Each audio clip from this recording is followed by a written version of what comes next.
Here's Mark Cuban slamming Elon Musk while I go pee and take care of some stuff here. I mean, look at Elon, right?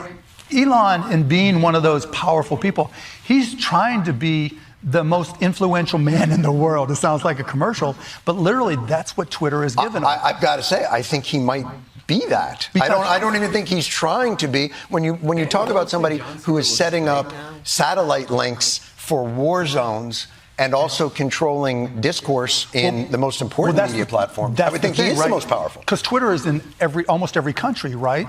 And so Twitter gives him the ability to connect to the prime minister, the head of every country in the world. That's right. And that person, whoever's in charge of that country, has an interest in what happens on Twitter. And what happens on Twitter, because of the control of the algorithms being the biggest user, is all dependent on Elon Musk. He literally, wherever his thumb wants to go, he gets to push as hard as he wants. And he certainly, he's transparent about where he wants things to go. I think he's very clear that.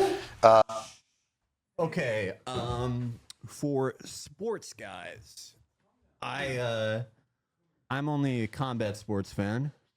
Is Mark Cuban hated or beloved in the basketball community? And if he is hated, why?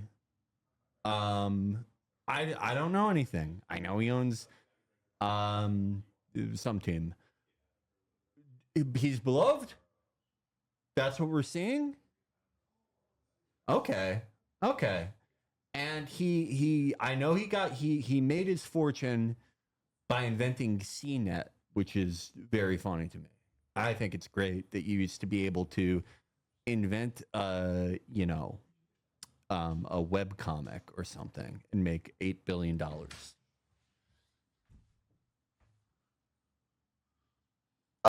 Civil war is inevitable, right, and that white people are under the concerning. gun. Right. It's he'll, it'll be like civil war is inevitable, and then he'll write underneath there, Yep.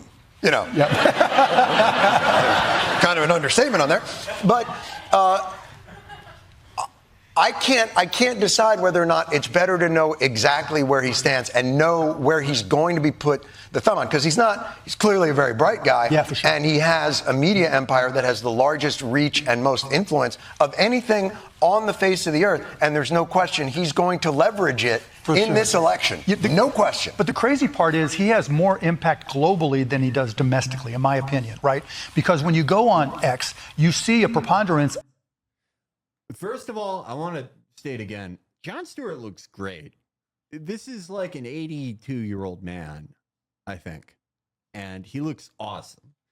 This is, if The Daily Show was ever doing a gag in, 2002 in the heyday where they showed Jon Stewart as old, he actually looks better now as a real old guy than he did in those skits that they did.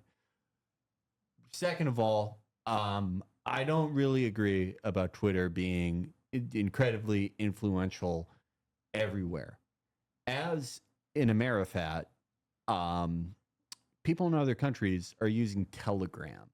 That's the thing. Twitter is for YA fiction authors and guys like the Bitcoin breakdancing dad who with the TikTok daughter. That's who uses Twitter. It's not people in other countries. They're using Telegram and all that type of stuff. It's also for bots. I think they're greatly overstating the importance of Twitter. Totally agree. Twitter at its peak was like 20% of the American population using it or something. Not even that. Like at its peak, those were what the numbers look like. Yeah. For daily active users in America. Now it's like. Now it's nothing. It is a fraction of the user base. Yeah, and all the changes he made have been to hide that it's like largely bot activity. Like, yeah, I think everyone saw that thing where one of those, those fucking dumbass accounts. It's like, historical history and videos. Yeah. They posted a clip of the Kazakh news anchor doing a vocal warm up where they're like, "This is what Kazakh sounds like." But they posted it with no audio, and it still got it still got 100,000 retweets. Yeah, and all these people are replying to it like, "Damn."